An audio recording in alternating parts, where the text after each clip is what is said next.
Ang pintor. Sa isang silid na puno ng alikabok at katahimikan, doon nakatayo si Diwa. Isang pintor na parang wala ng gana. Bawat hagod ng brush niya, ramdam niyang mas bumibigat ang kanyang damdamin, at sa dami ng blankong kanbas sa paligid, lalo lang siyang nabibigatan. Kaya isang araw, nagpasya siyang puntahan si Apo Helio, isang matalinghagang guro na minsang tumulong sa isang arnisador na makamit ang kaliwanagan gamit ang tasang walang laman. Dahil dito nakilala si Apo Helio sa kakaibang paraan ng pagtuturo. Laging hinahabi sa himig ng karunungan at kapayapaan. Magkano ang iyong singil? Tanong ni Diwa nang makaharap si Apo Helio. Ang aking sinin ay natutulog at kasama nito ang aking kabuhayan.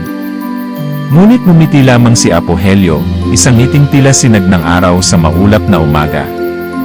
Hindi pera ang kabayaran, wika niya, kundi 2 piraso ng iyong obra.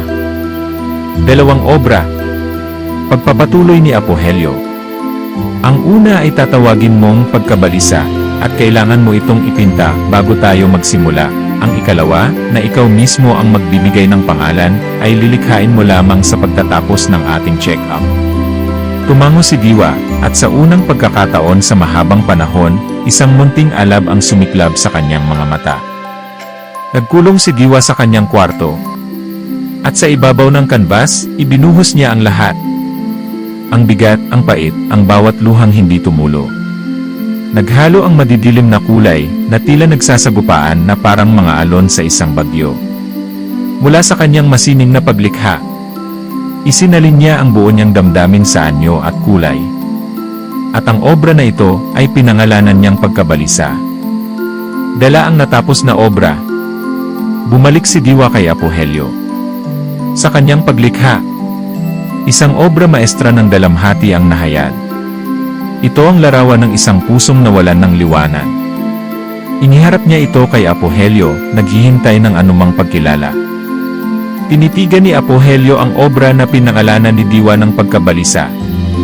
Hindi na husga, kundi nauunawaan ang bawat hibla ng sakit na nakapaloob dito. Pagkatapos, sa isang mahinahon at tiyak na kilos, kinuha niya ang kanbas at marahang inilagay sa naglalagablab na apoy sa loob ng kalan.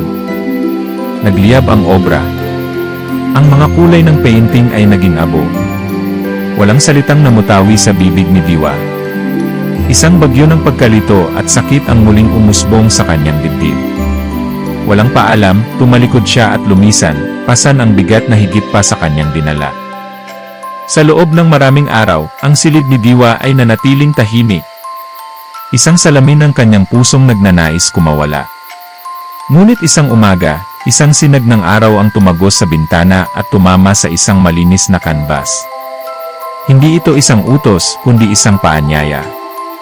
Unti-unting humupa ang gulo sa kanyang kalooban. At napalitan ito ng isang malawak na katahimikan. Muli niyang hinawakan ang brush. Ngunit ngayon, ito'y magaan. Ipininta niya hindi ang nararamdaman, kundi ang pagsisimula ng bagong araw. Ang maligambam na init ng araw. Ang lakas ng katahimikan. Ang pangako ng bagong umaga. Mula sa kanyang mga kamay, isinilang ang isang obrang puno ng pag-asa. Nagbalik si Diwa kay Apo Helio. Dala ang kanyang bagong likha. Ngumiti si Apo Helio. Hindi sa obrang hawak ni Diwa. Sa katahimikan sa pagitan nilang dalawa. Sumibol ang aral. Upang makalikha ng bagong liwanag, kailangan munang talikuran ang anino ng kahapon. Ang pagbitaw ay simula ng panibagong obra ng buhay. At pinangalanan ni Diwa, ang pangalawang obra na kanyang nilikha na isang pag-asa.